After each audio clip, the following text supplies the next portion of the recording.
Thank you, everyone, for coming. I'm Jessica Kerr, better known as Jessitron, and I'm here to talk about development automation. I am super excited about development automation. I don't think I have to sell developers much on automation itself. It's what we do. It's our superpower.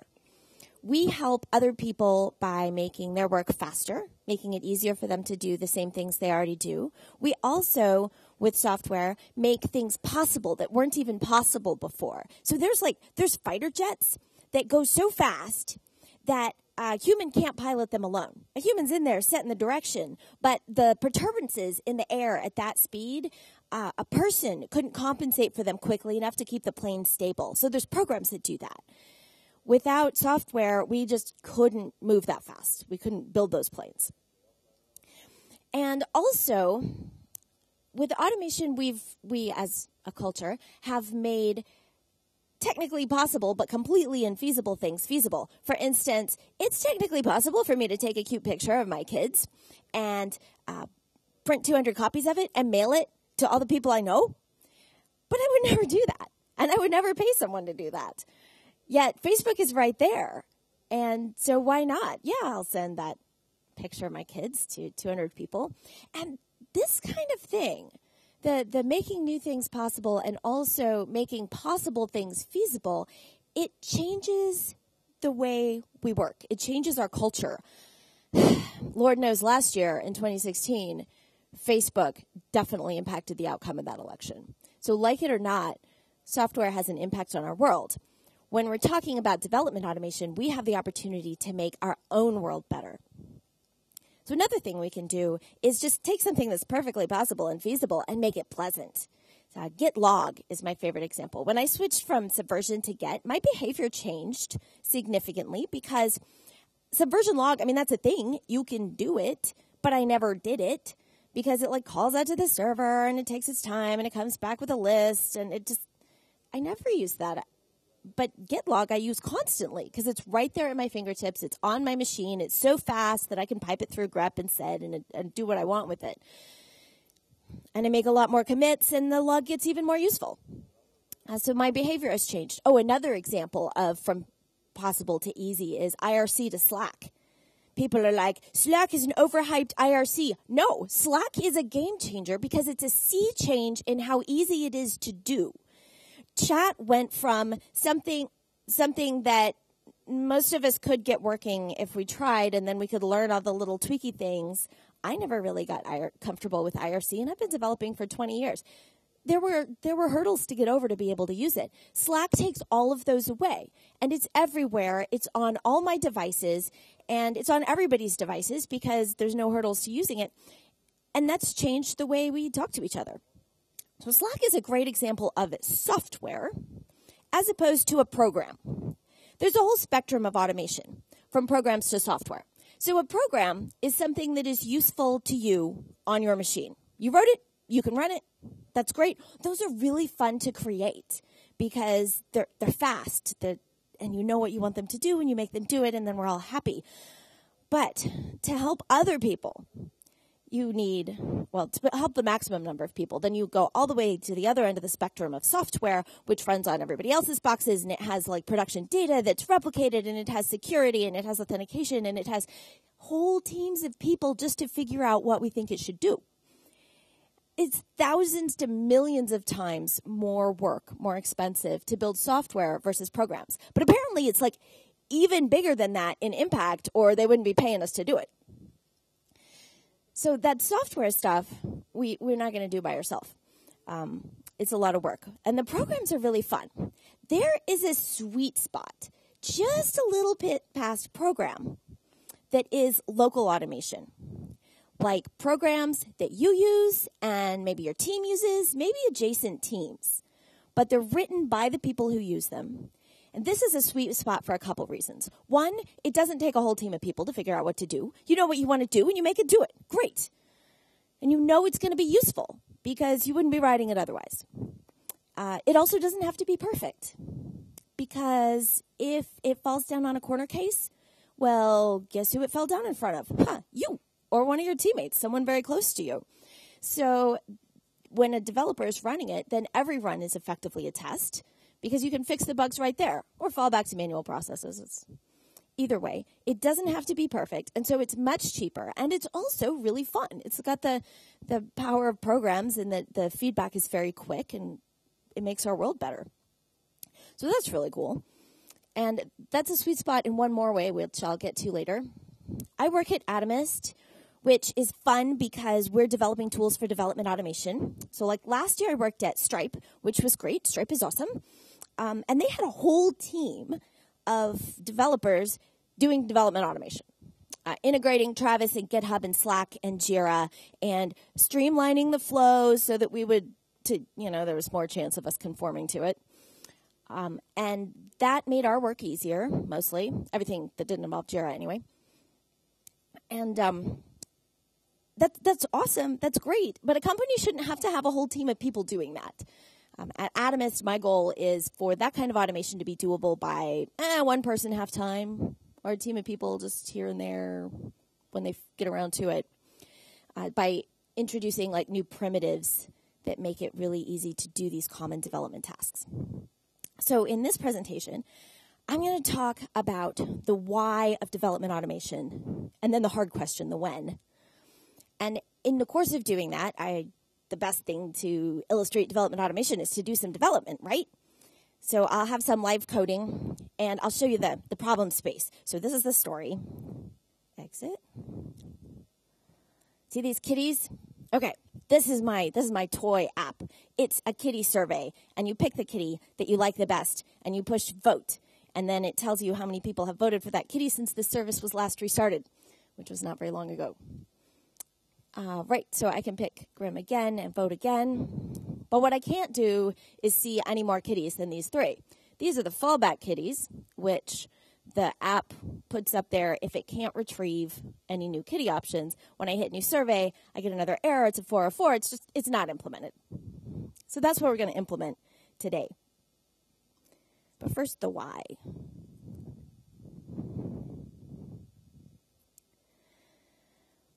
In the why of development automation, I don't think I really have to sell developers on that. I mean, we all want to write fun programs that make our own work easier.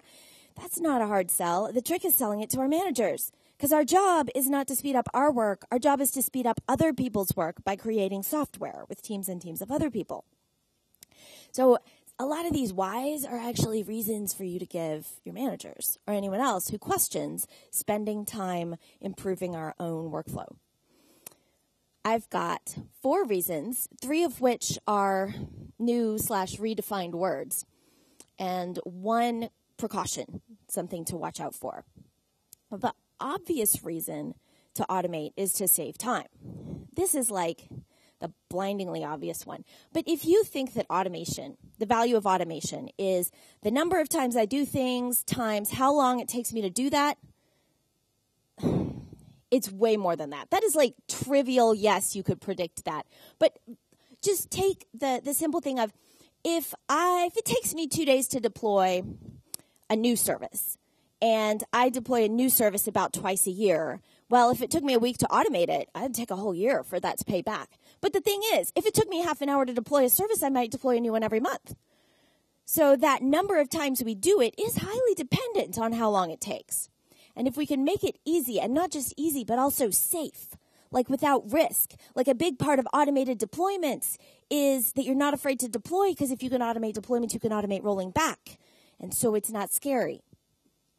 So sometimes automating the undo, like Git is another example of that. Suddenly changing code is less scary because I can always roll back. That part is automated, and that's really powerful. But more than time, in addition to, you'll save more time than you think, and you'll also save brain space. We, as humans, have limited working memory. We can only put 4 to 7 things in our heads at once. And the way that we grow and advance as a species is by compacting those 4 down into one category, and then we can think at a higher level.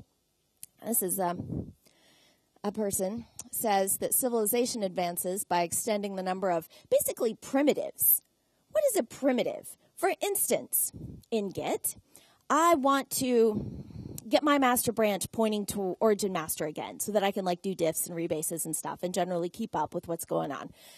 But I might be on a local branch and I might have local changes. So that's actually like 5 steps. It's like I've got to stash my changes. I've got to check out master. I've got to reset master, which was the goal, check out my branch again, and stash pop my changes. So I made those into a script, whatever, or it's a bash function or something. And suddenly 5 things are 1. And I can like type FF, enter, and then I'm ready to get on the plane. It doesn't sound like a big thing, but it eases the number of things I have to think about. And then therefore I do it more often and my repos are more up to date. Better example, if deployment takes 7 steps and you condense that into 1 step, then there's 6 more things you can think about while you're deploying. You can think about what else is going on. You can think about what you should be monitoring. You can think about coffee. I don't know. It doesn't matter. The point is you have extra brain space because these things are condensed into 1. And some of the things that save you brain space don't even save you any time. They just save you from collating multiple pieces of information into 1. So, for instance, all right, we're going to start on the kitties. But the first thing that we need to do in development is, unfortunately, not open the IDE. It is coordinating with other people. So Atomist, our thing is we've got 2 categories of development automation. One is the literal automation of development, like code that changes code. And the other one is everything else we do. So automating the collaboration and all the information that we need, getting that in the same place. And I don't care if Atomist is actually in private alpha, so I don't expect people to like go home and use this tool. What I do hope is that you'll use whatever tools you have to make your own development flow faster. In this case, that means Slack. So I want to work on the kitties.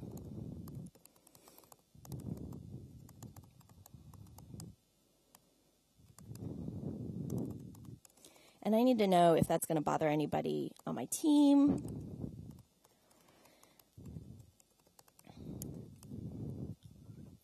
Cool. Sam says it makes sense. I think he'll count as the whole team today.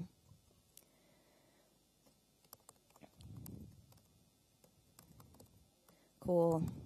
So this is real life. You interact with your team. And I might make a new service for this piece. We'll see. We'll look at the architecture diagram in a minute. What does Sam think we should call it? Whoops. No, Sam, we're not going to call it Sam is Amazing. But I will call the issue Sam is Amazing. So here's the first thing my bot is doing. I use it for this pretty often. It is going to create an issue in GitHub. We'll make Sam happy with this one. I mean, this is a minor thing. I am not saving time by automating by a Slack bot that lets me create issues in GitHub. It didn't take me an appreciably more time than clicking over to GitHub and create the issues. But here's 2 things I get out of this. One is that I didn't have to context switch. That's pretty minor. The other is that everyone can see in the course of the conversation that I created an issue. There's been multiple times when I'm discussing with somebody, blah, blah, happened, and they're like, oh, that's totally a problem. That should be a bug. And I go create the issue, and they go create the issue at the same time. And then we have a duplicate, and we have to, like, merge conflict. And this means everyone else who comes and reads the conversation later can see that an issue was created, and there it is. I don't have to remember to paste the link in. So that's saving correlation time later if somebody needs to coordinate what's in GitHub with what's in the Slack. And then the Atomist is giving me the GitHub notification. So you could wire in GitHub notifications to Slack. That's trivial. You can get the event stream. Issue was created. This one is actionable. It's got actual buttons on it, so I can do something with the issue without changing context, which is nice. And when I push label on it, come here, it's going to ask me which label to use. How about in progress? Submit, or I could click the button. the new label notification comes in, and it doesn't spam the channel, and I don't have to correlate it. It's right there. It just updates this message. So that's really nice. It's a little thing of saving brain space by putting things in one spot. And it's refreshing to have this kind of automation. All right, but there's another reason. Next reason. Give me a keynote. The next reason for automation, besides that it just makes our lives easier, is safety. And I'm not using safety in the boring sense of, oh, I stubbed my toe or somebody died. It's not about personal injury. Safety here, as defined by Nancy Levison in Engineering a Safety World, is about the prevention of unacceptable losses, prevention of accidents or disasters. So we want to have safety from disasters of all sizes to varying degrees. As for most of us, probably the biggest disaster for our organization would be to go out of business, would be to lose money. So we try not to waste that money. That's like a safety thing for us. We don't want to lose it. And as software developers, clearly it's a disaster if production goes down and we don't miss our SLAs. It's a disaster if we lose customer data or expose it to the outside world. It's a disaster, it's a small disaster when bugs get through, or varying sizes of disasters depending on the bug. So these are all things we're trying to prevent with safety. And automation introduces safety in a couple ways. One of them is the obvious, you're less likely to make a mistake. So if you have to type 7 things, you might forget one, you might mistype one, and the program is just way better at remembering a lot of different steps. So that's the trivial safety. But there's another one, because there's a sneaky disaster that we're all subject to, and I really want to avoid. And that disaster is congealment of the software. Because as our code bases get bigger, as our distributed systems get more and more complicated, there comes a point in many of my past projects where we're all working so hard to just keep the system alive that we don't have time to improve it. We don't have time to fix it. And making change is super hard and dangerous and scary because the system is so big and complicated that it's congealed. And that's an architecture problem, probably. And, okay, so back to the kitties again. Here's the architecture diagram of my kitty survey. In the middle, you have, like, the person interacting with the front end. And on the right is this service, which is, for random reasons, called London, that takes the survey results. And then on the other side, at the beginning side, is that one we haven't implemented yet that supplies the survey results. Now, my job is to ship features to customers. And the fastest way to get a new service up would be to glom it on to London, glom it on to the vote service that accepts the rights. But that is not optimal architecturally. Architecturally, reads and writes have very different concerns. The writes, it's really important that we not drop one, but we don't really worry about response time and the low volume, so we can handle that. The reads, on the other hand, might be much higher volume, and we need very fast response time, and we need to ship more data over the wire. But if we drop a request, whatever, somebody will hit refresh, and we didn't lose any information. So they're very different concerns, and this is one of the advantages of a service architecture is that you can separate those things. So it's architecturally advantageous to spin up a new service. But if that takes 2 days, it ain't going to happen. It would be irresponsible of me to do that. But so we can take this trade-off of doing it fast or doing it right, and we can eliminate this trade-off with automation. So in this case, when I want to spin up a new service, I am going to ask Atomist, come here. I used to type spin up a new service, but I got bored typing that, so it's just let's go.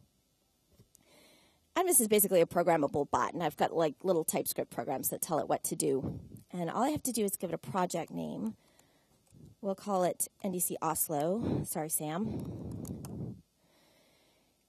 And it's going to create a repository in GitHub and a Slack channel and link them together. It's going to populate that repository with the contents of my organization's seed. So my organization has a seed for a new project, which says, this is how new projects should start. This is our like collection of local contextual best practices. Are collectively best for the org, not for the world, so it's still a real thing.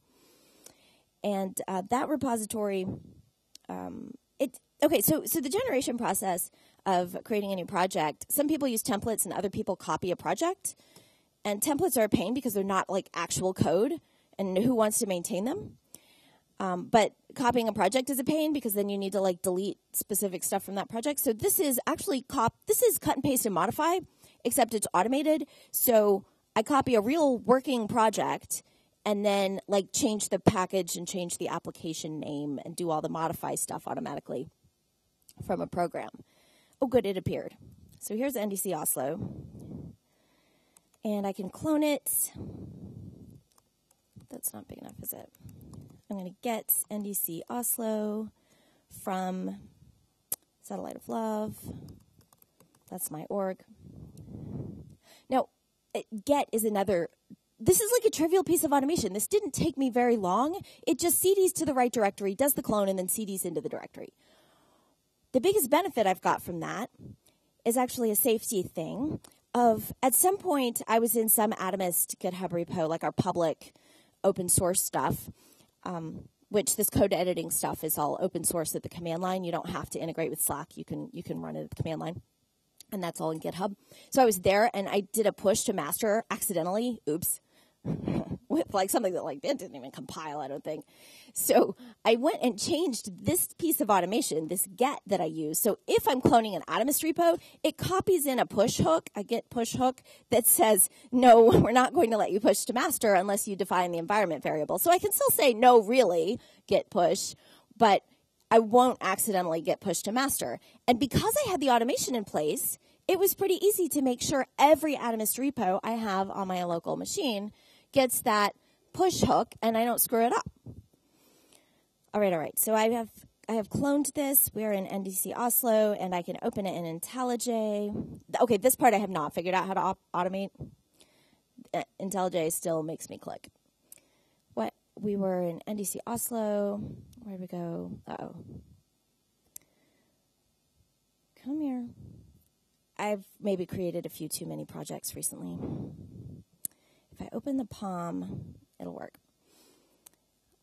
And the seed project has been useful because whenever I learn something new about how I should do a Spring Boot REST service, I incorporate it in here. Here's the web integration test. So like I used to have a different port, a specific port in there, and then that turned out not to work. So I fixed this to say random port, and now I never make that mistake again. Everything get bigger. Run. I can run this test just to make sure it works. Nope, I have to right-click. And that'll be fine.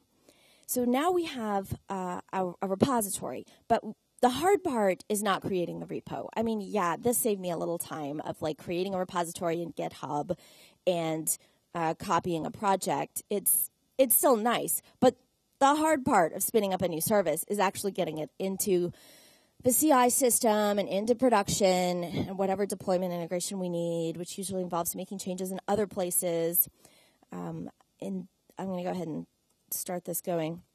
But Atomist can do that too. Spin me up. So it's going to go to Travis and enable the build, and then it's going to encrypt the keys as necessary, because it's got to enable the build, retrieve the encryption key, run the secrets, which it has to get out. So it gets the secrets out of Vault, and then it runs them through the encryption keys. And if I had to do that myself, no way would I start a new service for this, because even just that is a sufficient pain in the ass to be a deterrent. Okay, good. It did a bunch of stuff. It added Travis build to the repositories, and then it did a pull request. So Git is really nice because suddenly it's like not scary to have a computer modifying my code, because if it gets it wrong, whatever, it's just a pull request, I'll reject it.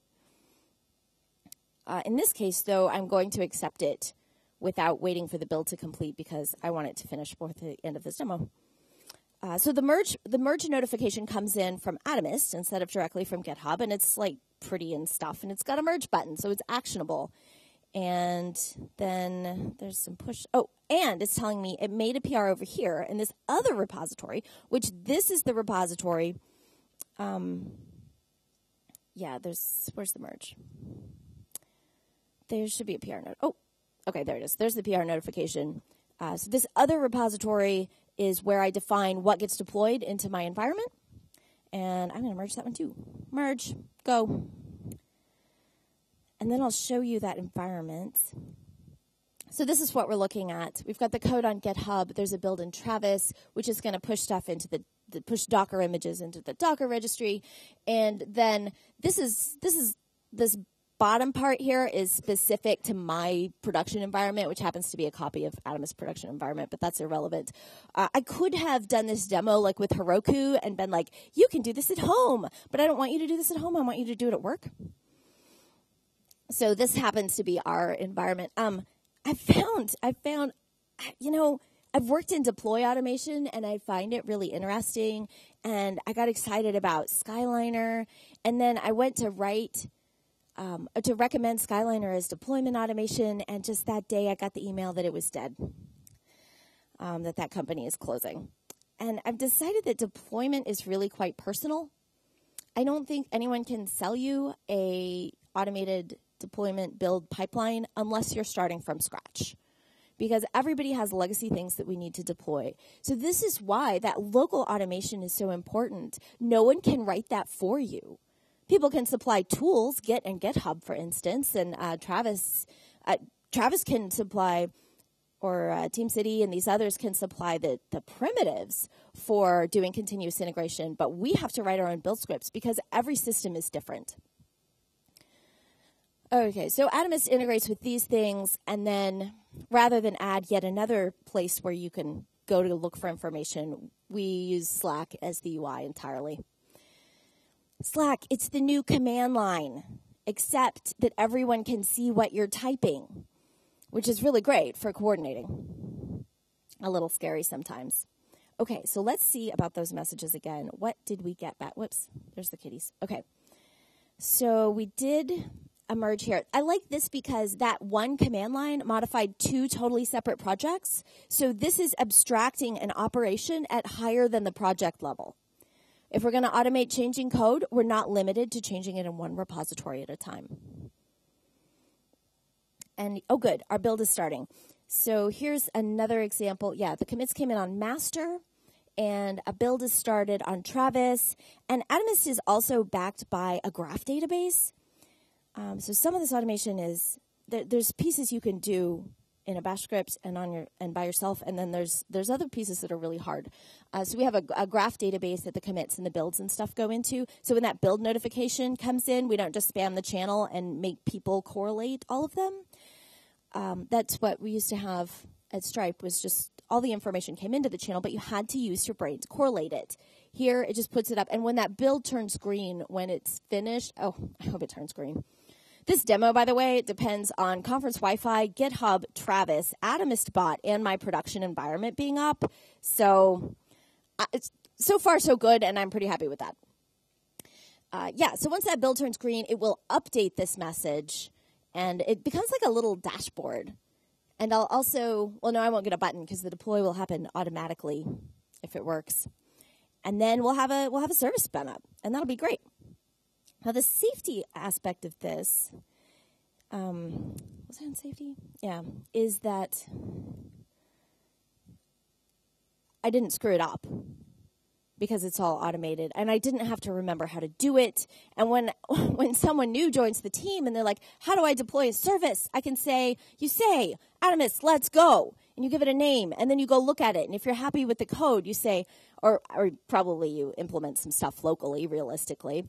And then you say, Atomist, spin me up. That's really easy knowledge to transfer. It's the same if you have a deployment script that you run from your local command line. It's just so much. You can transfer a lot of knowledge in that one statement. And then you have the documentation. You have your process documented in the only documentation that's ever accurate, which is code. Okay, next word. Legibility. Now, I have stolen this word from the book Seeing Like a State by James C. Scott. And this is a book mostly about politics and city planning and forestry. But it introduces the concept of legibility to mean an understanding that rolls up to higher levels. It's like a monoid. This is the FP track, so I can say monoid. The canonical example is back in the day in like medieval villages. The villages were small enough, or maybe pre-medieval, Dark Ages, the villages were small enough that everybody knew everybody. You didn't even have to have a full name. They could refer to you by your hair color, and just everybody knew everybody, so that was fine. And everybody knew where everybody lived. The streets didn't have names because everybody just knew where everything was, and it was small enough that that worked. Now, you get, like, kingdoms getting bigger, and you get, like, kings that want to know about their kingdom. I mean, they want to tax people, right? And to tax people, they have to know how many there are and who you are and where you live so they can come after you. So then people show up in the villages with these big ledgers, and they force everybody to assume a first and last name, at least for the purposes of the book. And they put numbers on the houses, and they put names on the streets. And this was not for the benefit of the people that lived in the villages, although I think eventually it turned out to be useful. This was for the government. It was for those higher-level decision makers to be able to count. And then when you can count the people, then you can add the numbers from this city and get a bigger number. And so you can estimate what your tax revenue should be. This is an understanding that rolls up and it helps them make decisions. Now, we totally need this in software too, both on the technical side and on the social side. It is crucial that we be able to understand our systems. This is another prevention of congealment. So at an architectural level, we want to understand our systems. Now, and the automation as an incentive becomes important here because you want some uniformity in your services. As much as I want to be like, microservices, write it in every language. That sounds so fun. It does sound fun while you're programming it, but it doesn't sound fun to operate that system and to understand it. And as, like, at a high level to make decisions about a system, it helps if we have some uniformity. And you can get that without decree just by making one thing really easy. So if it is completely trivial to spin up a Spring Boot service, then that's what people are going to do, unless there's a reason not to. And that means if I have one service running in production that's in Python, there's a reason for it. Because developers have the company's best interest in mind if you just don't get in their way. That developer needed something specific in Python. Maybe he's doing some very specific data analysis in matrix algebra, and the libraries are better there. But the difference becomes information when there's incentive to keep everything uniform. So automation helps with that a lot. And then on the social side, as much as I abhor Jira, and I didn't join Atomist till after they had started using Jira and then stopped, which was satisfying. As much as I don't like that, it's real and true that the people in management and at the executive level, they need to make decisions and they need information about what's being worked on, what's stalled, how things are going. It's legitimate that they need this. It's just not legitimate for me to sit in a status meeting for an hour to provide my 5-minute information. And I'm also sufficiently spoiled that I don't want to type it into Jira and fill out their forms.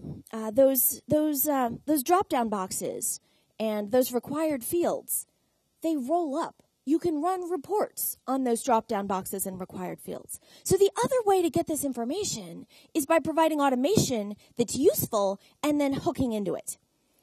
So if I come in on Monday morning and I don't know what to do and I say, Atomist, what's up? And it gives me the list of issues that are assigned to me and maybe like PRs that I need to approve and stuff like that. And I click, oh yeah, I'll start work on that.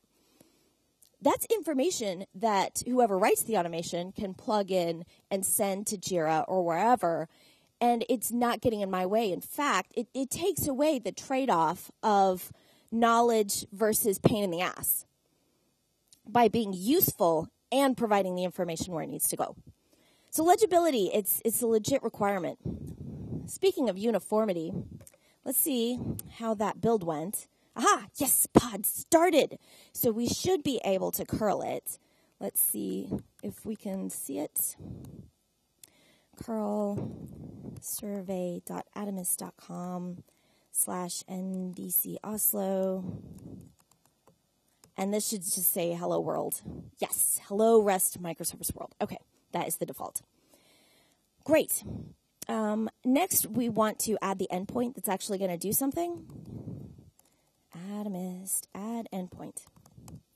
So here is some code that modifies code. It's going to ask me, okay, what do you want to return? Let's call it a survey. field name for a sample field. We'll pass it a seed, which will be an int. Click the button. Okay, the first time that I that I added an endpoint to a Spring Boot service, which was only a few months ago, I followed the tutorial and I added all the different places, and it's really only like 3 places that you have to make change. Spring already has a ton of magic, unfortunately.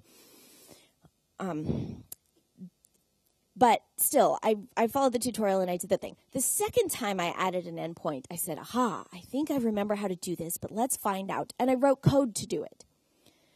And then when that code turned out to be useful, I refined it and made it a little better. And now it actually copies valid Java code out of a real service and copies it into mine. And it's like navigating the Java AST to do this.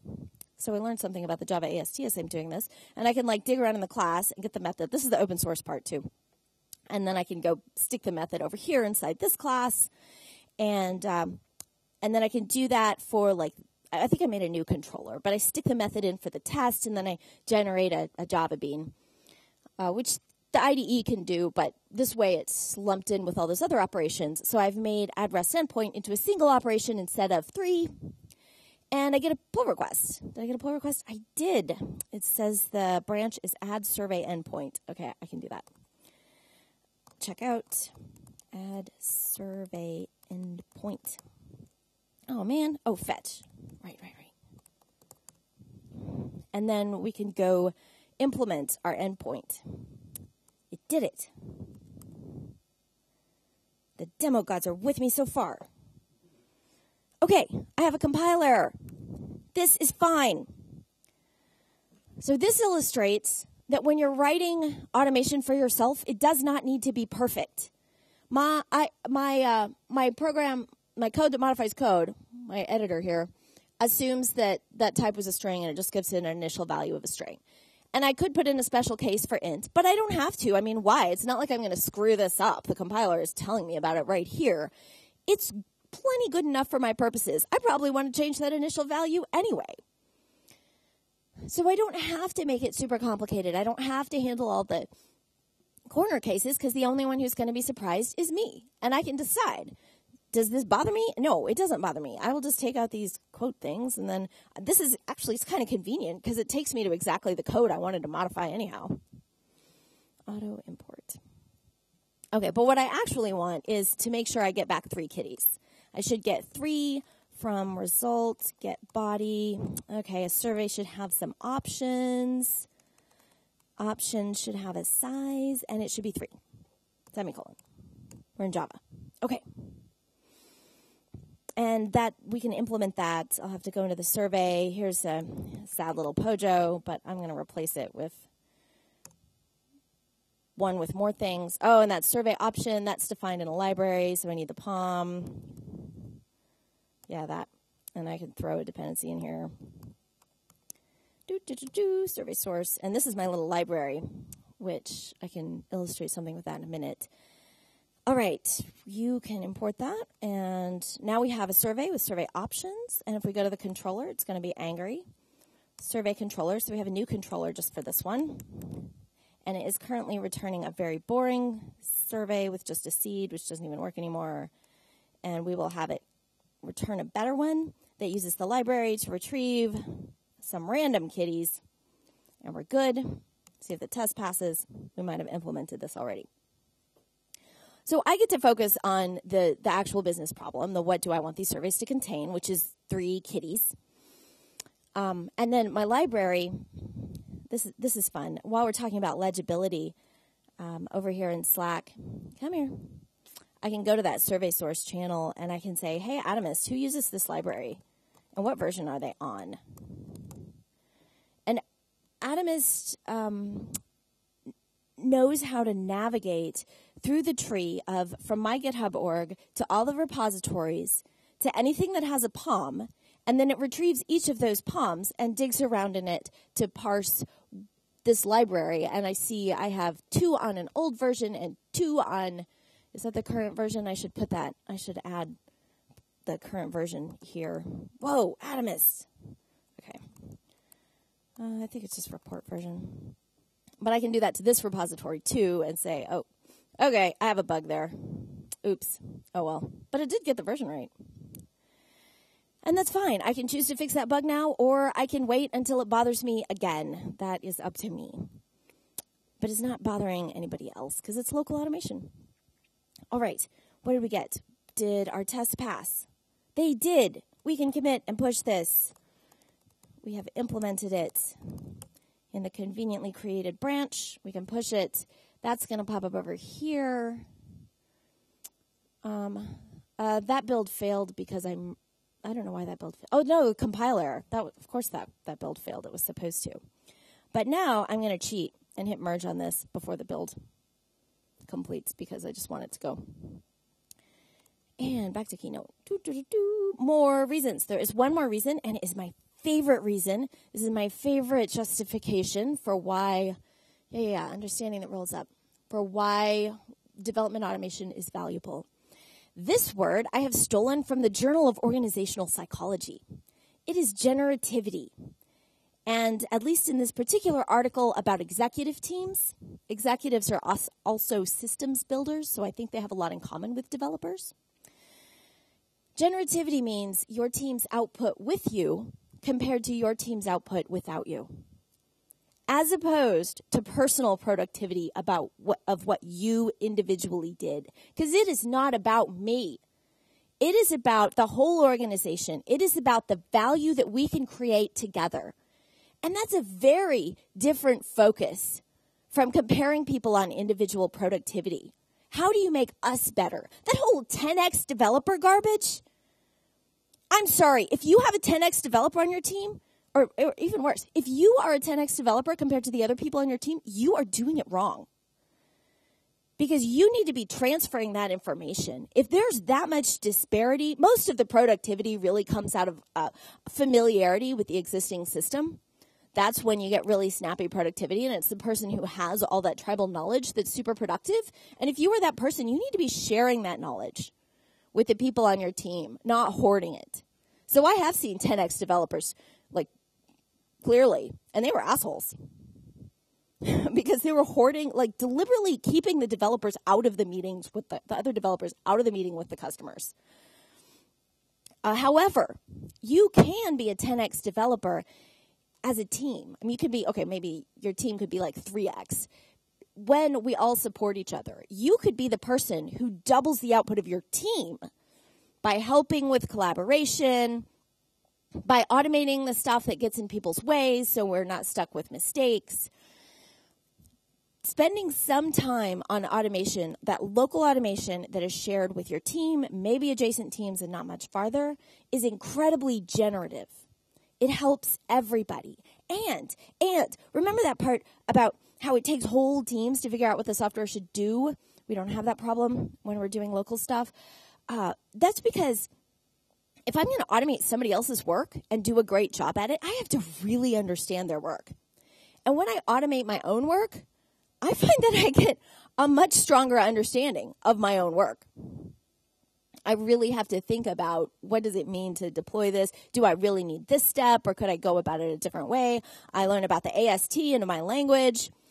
Writing code that writes code is significantly harder than writing code, but man, you'll understand that code. You'll know it. And then you can forget it because you don't have to think about it anymore. I pop from language to language a lot. I do maybe mostly Scala and TypeScript, occasionally Clojure, for fun, Elm, and sometimes Java. And so when I come back to this stuff, I do not remember how to add a REST endpoint. I am going to have to go to the stupid tutorial again. Actually, it's a really good tutorial, but I still don't want to be there. But this saves me from that because I'm able to put that knowledge someplace that I can access it without reloading it into my head, which is really nice. Okay, so generativity is super awesome. And and it just happens that if you automate your work, you can also look really productive. So this is a Humio query that queries the GitHub API from their demo. And I searched for all commits related to Atomist. And I'm at the top. I look super productive. I made the most commits. But that's because I've been practicing this talk and spinning up projects and adding REST endpoints all over the place. That automation can also make you look really productive. Okay, the only other left to talk about is the scary thing at the bottom, which is a caution. But let's go see if we have kitties yet. Oh, man. The build passed, but I don't see the deployment. I do see... Oh, yeah, that's promising. It may yet happen. Okay, well, it hasn't done it yet. Oh, look, starting pod! There it is! Okay, good. Oh, and it's okay, good. So now my pod is running. I am in production. I could create a GitHub release, but that wouldn't do much. These messages are coming from, let's see, GitHub, Travis, GitHub, and our internal Kubernetes infrastructure. And they all get correlated. Okay, now that the pod is started, it is technically possible that we can get a new survey. Maybe, wait for it. Yay, more kitties! Okay, I'm really happy the whole thing worked. Oops, I hit new survey. I meant to hit vote. Sync kitties. Yay, no one has voted on the survey because it's finally implemented. All right. And we can get another one, and they're going to be different, right? Maybe. I only let it generate 10 seeds, so they're not very different. Okay, awesome. We have implemented the kitties, and it is happy. Spectacular. Now we have the precaution. This is a danger of automation, ossification. And this is something to consider, especially for our customers. Because when you do automate a process, you make something really easy, and it's consistent. But consistent, it can expire. It can go on too long. It can persist longer than is optimal. So that can be a negative. I have worked at a place where we were supporting like a bunch of biological researchers as they're like investigating the effects of different genes. And we had a whole department of software developers building software for the researchers to streamline their process, to make what they were already doing faster, which is like the lowest benefit kind of automation, by the way. And in addition to being low benefit and really expensive, it had the effect of, the company's all proud, we're capturing our existing knowledge so that if our domain experts leave, we will still have this knowledge captured in our software. Yeah, you know what you've captured? The knowledge you have today. You know what you're stopping? Everything you're learning. Because if the researchers wanted to do anything different, 18 months from like project initiation to delivery, I mean, admittedly, that is like the worst pretend agile, actually waterfall schedule that I personally have seen. But it was terrible because we just got in people's way. The people we're supposed to be helping, we're actually holding them to, and these are smart people. They don't need the software telling them what to do. And it's the same with developers. We're smart people. And if our local automation becomes hard to change, if anyone who uses it isn't allowed to go in and tweak it and improve it, that's a danger. That's a smell. Yeah, because that poor research software really, I think it held back the department. But you know what it did? It had great legibility. The people who were watching this process from their top floor offices could see the different genes moving through this system, and they felt really good about it. So that's something to watch out for. You can get legibility from automation, but when that becomes the real point, especially if you don't acknowledge that that's the real point, it can get ugly. Now the hard question. Why is easy? There's lots of great reasons. But when are we supposed to do this? Because our job is not to create automation. It is not to make ourselves faster. It is to deliver features to our users. It is to make them badass. And yeah, in the long term, it often helps. But when are we supposed to do this? Because it totally interferes with our work. Also, there's the obvious answer. I like to do this on weekends, but that's just me, and I'm kind of obsessed with this. And it's fun, though, because this is like programming at its easiest and funnest.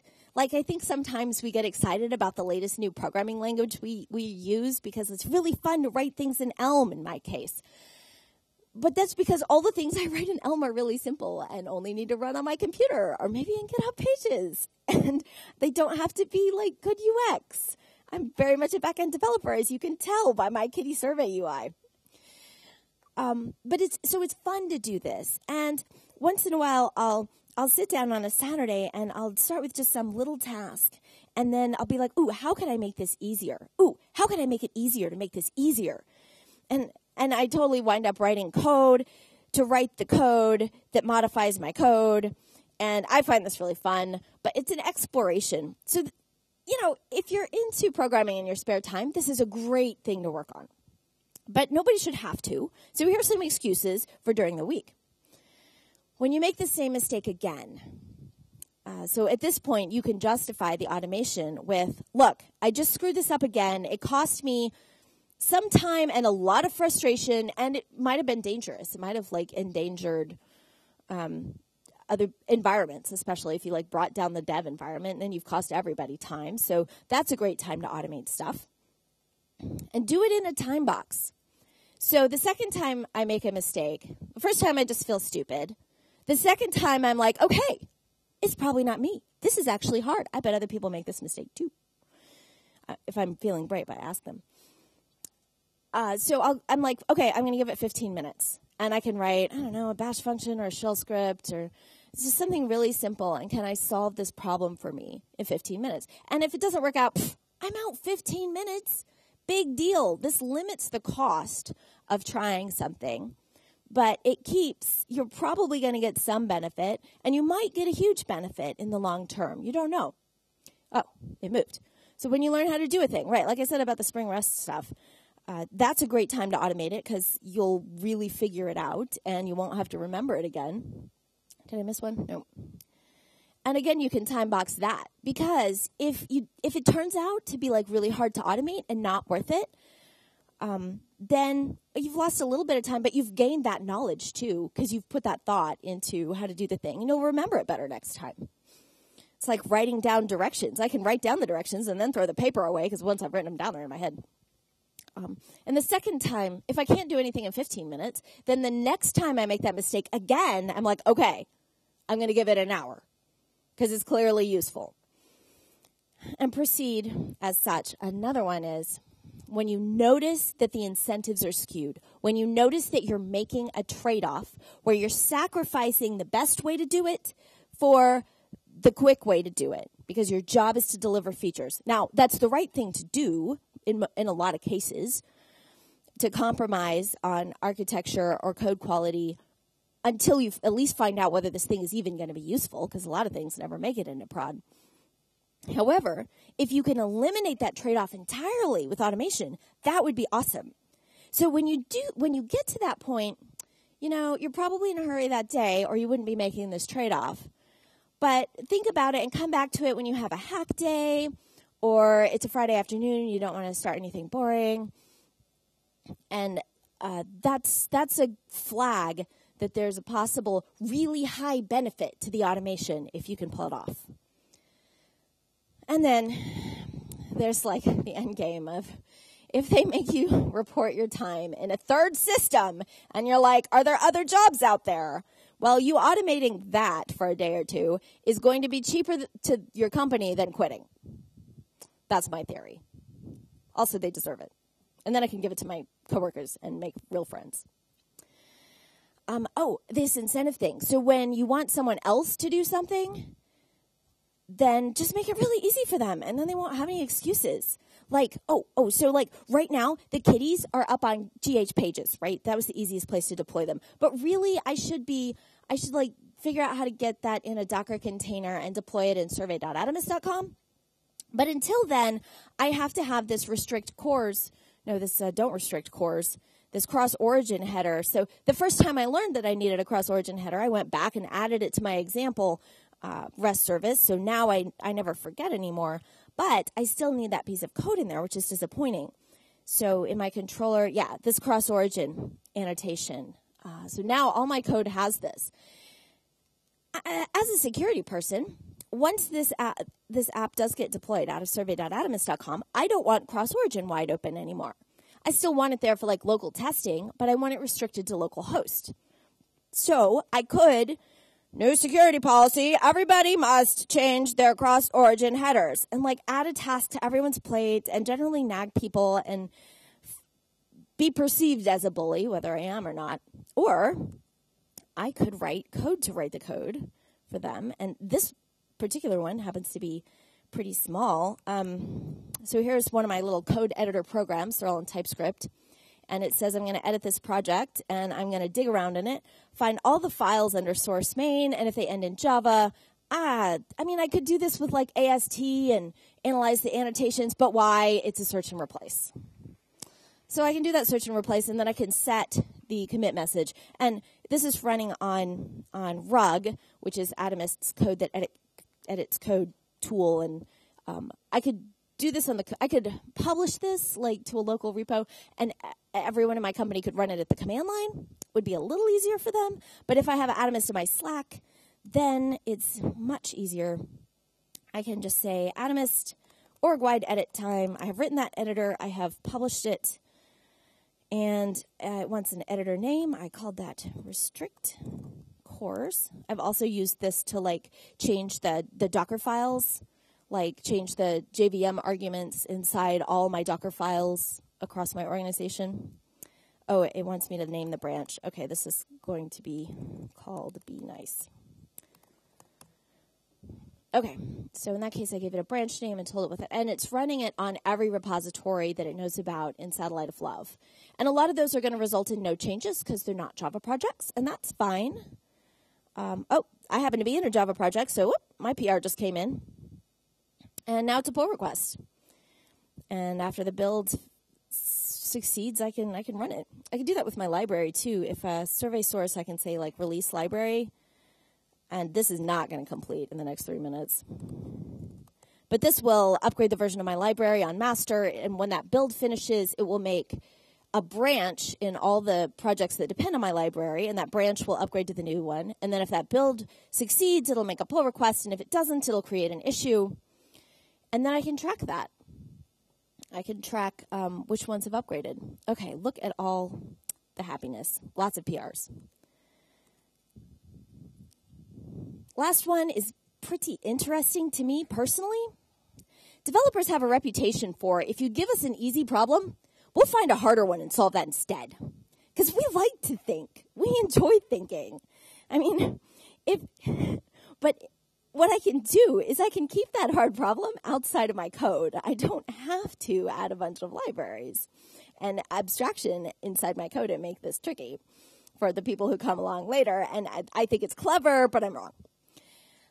What I can do instead is write code that writes code, and then the problem is harder for me, but then I've solved it over and over. I have a theory that if you get a feature request and you can provide a definite answer, you can provide an estimate that's right because you know all the steps needed and you've done this a couple times before, and this is just a standard thing that you have a standard. It's 2 days. 2 days.